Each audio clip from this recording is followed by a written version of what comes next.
Meron ba tayong nakikita na nagbabadya? Na Gyera, Gyera. if we don't stop what we are doing, I think it will inevitably get to that. Yan ang sinabi nung Singaporean Prime Minister at tinanong sa atin, do you really want war in your own backyard? This is not, alam mo, Joe, this is not even our war. We have no war with Taiwan. We have no war with China. We're not even supporting the U.S. war in Ukraine or in Gaza Strip. Wala. Okay. Eh bakit nag-i-introduce ng dissonance? So, Bongbong Marcos is unilaterally introducing dissonance into the situation. At ang malungkot dito, hindi lamang tayo matatalo sa level ng foreign relations. Talo pa tayo economically. As we speak, wala nang mabili yung 1,000 piso, Diyos mio. Kanina, bili ako ng ulam eh.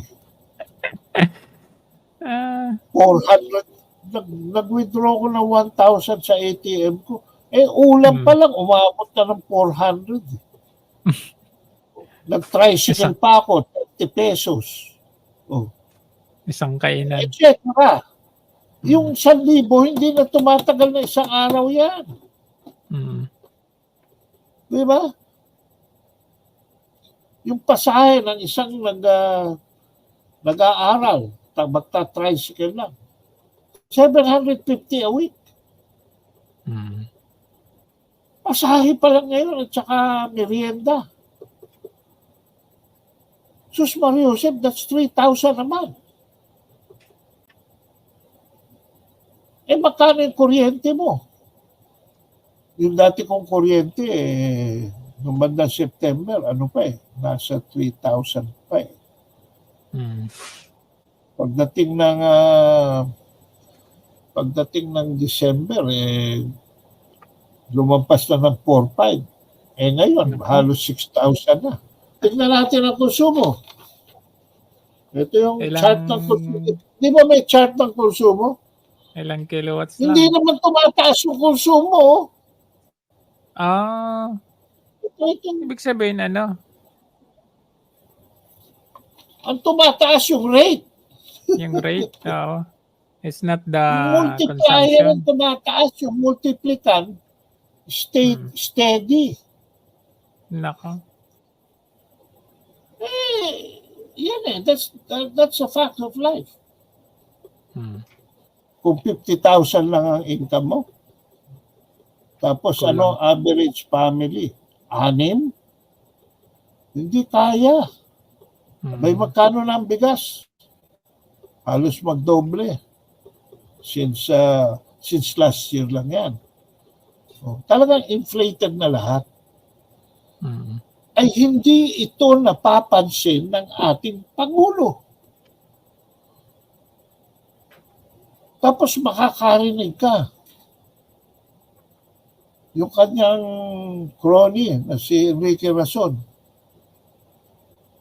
in-extend niya yung ng 15 years, yung service contract 38 ng Malampaya. Eh mag-i-expire yun this year eh. Eh kailangan natin ng pera. Ngayon, kung dalawang choices, either bid, where the Philippines could have raised $20 to $30 billion in just joining fees para sa bidding, or return Malampaya to PNOC. Eh wala eh, for zero consideration, pare. Extend. In-extend niya ng 15 years para kay Enrique Rason. Yung Aboitiz, nag-establish ng net profit of 27 billion yung Aboitiz Energy. Di Sabine Aboitiz, another best friend, noong 2022. 27 billion. Pagdating ng January 2023, binigyan niya ng loan from Land Bank of the Philippines na 20 billion for renewable energy. Sobra-sobrang pera ni Aboitiz. Bakit siya hiram sa Land Bank? May sarili naman siyang bangko, Union Bank. That's under Kaya si Maharlika Aboitiz, Investment Fund? Ay, naku. Lumalabas ang pera ni Aboitiz sa tenga, pati yung Coca-Cola binili. Daming pera eh. Tapos, hindi pa siya nagkasya doon. Kumuha pa ng 50 bilyones, di ba? Dinala sa Maharlika Fund from Land Bank. Ano ba matitirang loanable fund para sa farmers? Wala na. Wala na. Kaya yung priorities ganun eh. Tapos there is an announcement of additional imports of rice. Wala naman tayong report kung ano nangyayari doon sa production ng rice. Ano naman nangyari? Nangyari. Etc. And you hear a lot of these things basically being controlled by a very small circle. Hindi ko na isasama yung korupsyon. Bahala na si Maharlika mag-expose nun. Ha? So, wala tayong nakikita. The first glimmer of hope that I have seen, although it belongs to another oligarch, itong assumption ni Ramon Ang ng NAIA. Ito ang una eh. Ito ang unang good news ni Marcos na pwedeng i-attribute sa kanya. Kasi yung unang good news ni Marcos, hindi naman sa kanya pwedeng i-attribute. Dahil achievement yun ni Sara Duterte. Yung structural reform ng ating educational system. Yung sinimulan ni Leonor Briones, panahon ni Duterte, na hindi matapos-tapos dahil hindi mabigyan ng pera at na-COVID pa nga, di ba? Pagpasok ni Sara Duterte used her influence para magkaroon ng gasolina yung makina, so to speak. And natapos niya yung structural reforms in time for introduction of the matatag curriculum nitong August 2023, the opening of classes. So, vice president siya. So, hindi niya pwedeng sabihin ni Marcos, akin yan. Tama. Kay Sara yan eh. Wala naman siya tinulong dyan kundi mag-speech. Pahiya siya doon. So, ang nakita ko lang nakauna-unahan talaga, in all honesty and in fairness to Bongbong, itong napapayag niya si Ramon Ang na 89% ng kita magiging kita ng mga concession dyan ay pupunta sa gobyerno, pupunta sa taong bayan. The closest bid ay yung sina Aboitiz, nandun sa 30s. Nasa level ng 30, si Ramon Ang 80. I have my own problems with Ramon Ang. But pagdating dito sa issue ng NAIA, saludo ko. Dahil doon sa bid niya sa benefits. Ano value? 11% lang ang mapupunta sa NAIA Infrastructure Corporation.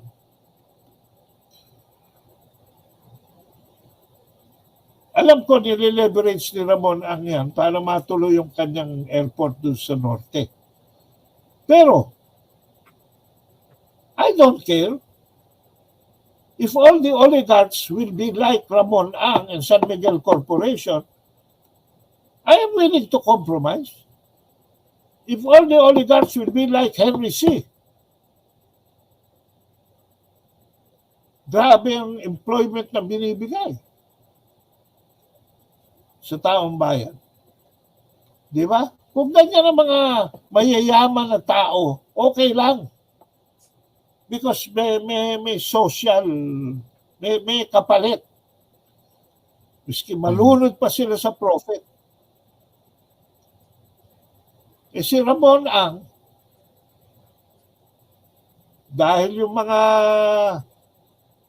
tributary rivers coming from the Marikina River, especially the Tulyahan River, at the expense of San Miguel Corporation, drainage niya yan, bro. Mm-hmm. Drainage niya. Sino bang oligarch? Ano bang silbi ni Aboiti sa Pilipinas? Wala naman siyang ginawa kundi to take advantage of his friendship with the president. Di ba? So, kung lahat lang ng mga mayayaman, mga super rich, will follow the good example of the C family and the San Miguel Corporation, ay di okay lang. There's a glimmer of hope. Hindi. Hindi naman lahat eh. Oh, by the way, alam mo ba yung 1 million investments na pinangako ng US? Wala. Gusto nila sa energy sector mag-invest kasi assure ng 18% ng capital expenditure ang kita nila. Yan ang mga areas na gusto nilang pasukin. Toll roads, yung mga sigurado kita. Power plants. Mm-hmm. So, Gyera, well, sabi mo nga, nag-warning na, pinaghanda na ni, kasi alam ng US, alam ng China, na hindi naman tayo eh. Alam nila US. So that message was really directed at the US. But, saan mangyayari? Alam mo, ito mga ginagawang military exercises nito, these are all useless. Why? Because I do not expect China, di ba? Sa sila nagano sa mga beachheads. Di ba? Diyan sila. Ano ba ina-expect nila? Magkakaroon ng Chinese boots on the ground dito sa Pilipinas? Maglalanding dito mga LSTs ng China at maglalanding sila ng soldiers dito? Hindi. Why would China do that? Na-clear. Dongfeng missiles lang, tapos na tayo. Oh. So, I don't know why they are so excited about building bases. Napakadali ng pasabugin yung mga bases na yan dahil fixed naman yan. Miski sabihin mo pa, 30 yung bases na yan. Ha? May katapat ng isa o 2 o 3 missile yan. Tapos, from China. And the Dongfeng missile technology of China is way advanced of that of any country. And slightly advanced that of Russia. China at Russia ang may dominance ngayon sa hypersonic missiles. Bakit maglalanding ng isang sundalo ang China sa mga beachhead natin? Samantalang in 10 to 15 minutes up to yung Ebuen, whatever it is in Cagayan de Oro, ay abot ng hypersonic missiles ng China. By merely pushing the button, talo na tayo.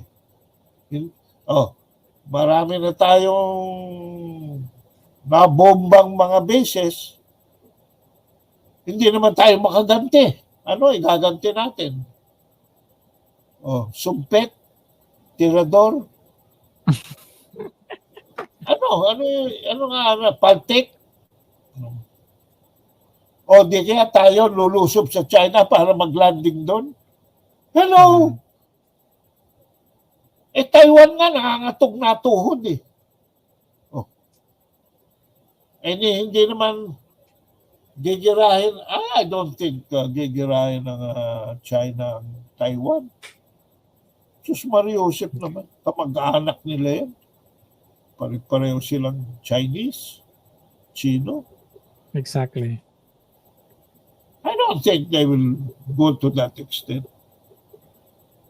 Pero tayo, hindi naman, at sasabihin ng China, hindi naman kayo mga Pilipino binomba namin eh. Yung mga Amerikanong nakaupo dyan. Pwede bang walang collateral damage yan? Tingnan mo nga yung Ukraine. Soldiers pa lang ha.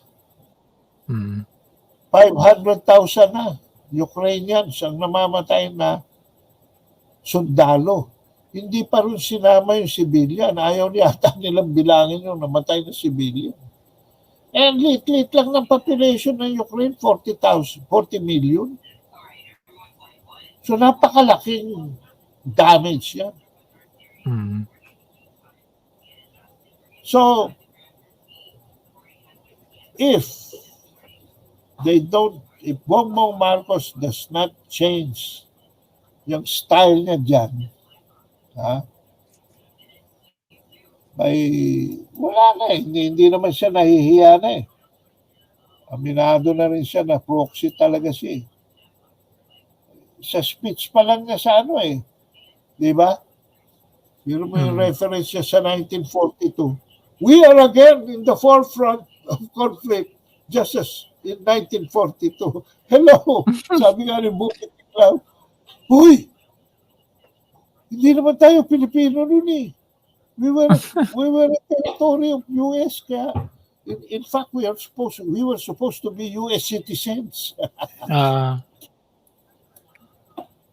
In 1942, it was the US that was in the forefront of the war, not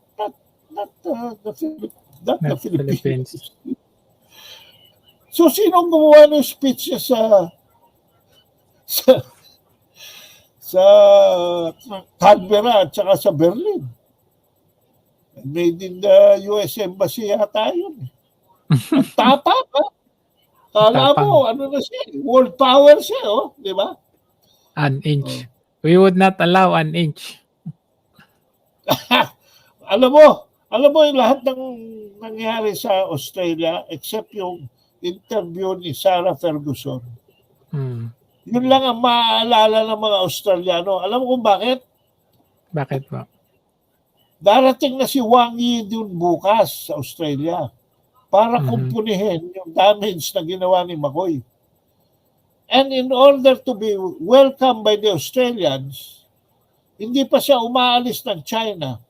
Nilift na yung sanctions sa Australian wine. At pag-uusapan nila yung withdrawal, yung step-by-step withdrawal doon sa ibang products na tinaasa ng China ang tariff. So, sino maaalala ng Australiano? Si Bongbong Marcos na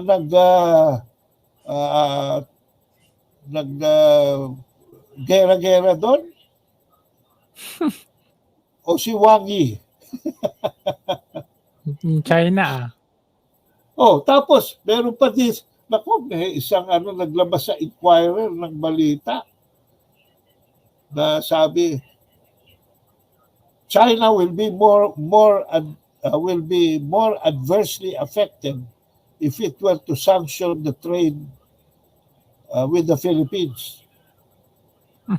specifically on the aspect of nickel ore, sabi. Specify pa nickel ore. Bakit? Nickel ore constitutes 1.3 billion US dollars of exports natin to China. So ang premise nitong siraulo na nagsulat sa inquiry, can you imagine, mawawala na yan sa China? Siraulo. Wala pa tayong 1% ng Nickel. total trade ng China, Jesus Mario. Alam mo, matutuwa lang ang mga Australiano kay Bongbong Marcos pag nawala sa atin yung 1.3 billion na yan. Bakit? Saan kukuhan China? Sa Australia. Bakit? Australia at Indonesia ang mga pinakamataas na nickel ore stock sa buong mundo. Eh bakit hindi sa Indonesia? Dahil ayaw magbenta na ng Indonesia ng nickel ore, gumagawa kasi sila ng nickel cadmium batteries for the electric vehicles. Gusto nila may value added yung kanilang nickel ore. But Australia,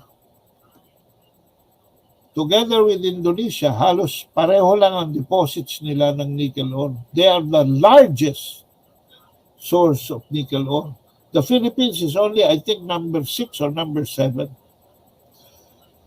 So madaling marireplace ng China kung ayaw na natin magpadala ng nickel ore doon. By getting it from Australia. And Australia will not refuse. Why? Because yung barley, yung beef, yung sheep, yung wine, and all the other products that were sanctioned by China with the visit of Wang Yi will be lifted. And if we sacrifice the nickel ore, idadagdag lang yun doon. E di tuwa lang Australia. Ay, nako. Kung minsan natatawa na lang ako dito sa mga so-called experts. United States Coast Guard and the U.S. Department of Homeland Security. Tawa sa ng tawa. Pati yung training, pare, ng mga Coast Guard natin. US ang nag-finance. Equipment. Nako, mayroon pang building, yung mga building. May tinayo pang building doon sa, hindi ba, inaugurate ni Ed Anyo doon sa Pag-asa Island. Tsaka may mga building silang pinagawa rito sa Pilipinas. Equipment. Training. Building. Subsidy. Ang dami nila kukuha sa Amerikano. Kasi, in kind. Ang hirap kasi kumuha ng pera sa Amerika. I should know. I worked for the Philippine Embassy there for the longest time. 7 years. Mahirap kumuha ng currency. In fact, yung $110 billion na hinihingi ng Ukraine, tuwan-tuwa ang Ukraine nung nalaman nila nag-appropriate ang US Congress ng 100 billion. Akala nila sa kanila lahat. Ang nangyari, 60 lang ang napunta sa Ukraine, 30 napunta sa Israel, sa Gyera sa Gaza. At yung 10, alam mo kung saan napunta? Taiwan. Saan ba? Mahirap kumuha ng pera sa US ngayon. Lalo na ngayon. Budol. Nahirapan kami ngayon pa. Mm. Sus. Okay. Yan ang sinasabi ko. Gyera ng China, ang philosophy ng foreign policy ng China pagdating sa ganyan is called active defense. Hindi sila magpapaputok kung hindi ka mauunang magpaputok. Pero pag nagpaputok ka, sisiguraduhin nila na pulbus ka. Yun ang foreign policy nila. Of course, it's stated in Chinese, no? But otherwise, everything is economic. Pagdating sa military, active defense sila. Nakita mo itong huling collision ng dalawang Coast Guard ships? Nung nakita na nung Chinese Coast Guard na determined yung Philippine Coast Guard na overtaken sila from the port side, which is a wrong implementation of the International Collision Regulations called REGS.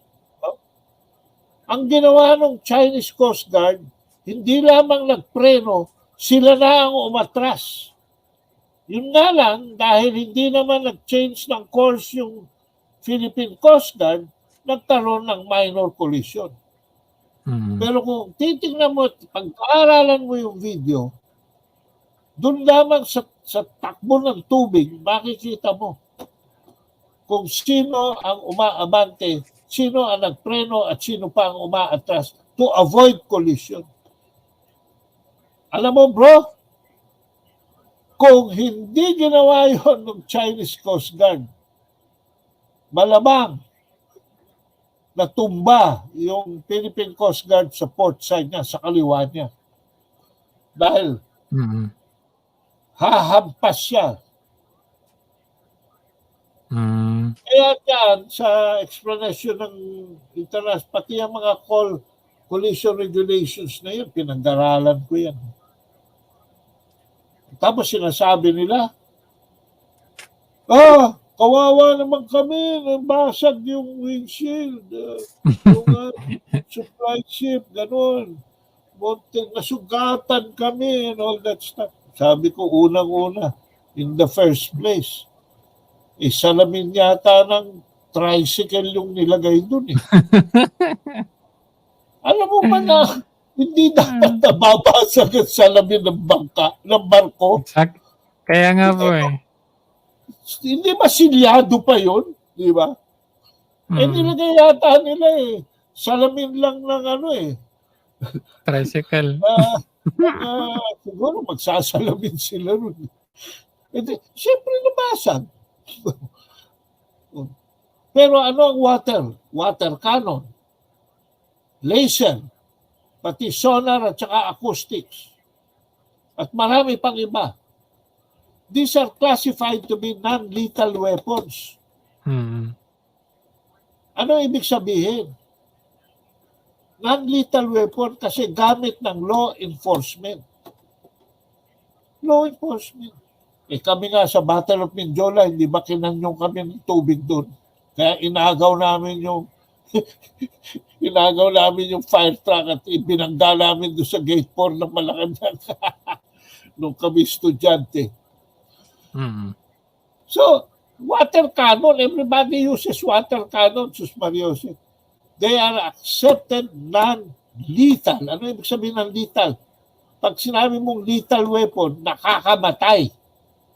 But non-lethal kasi the proper use of which only prevents movement.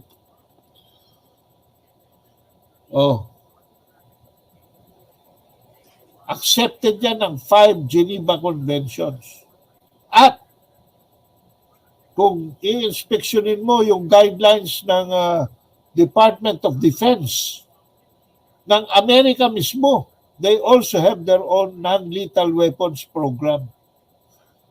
And if you Google guidelines, UN guidelines for non-lethal weapons, makikita mo doon yung array. Water cannon.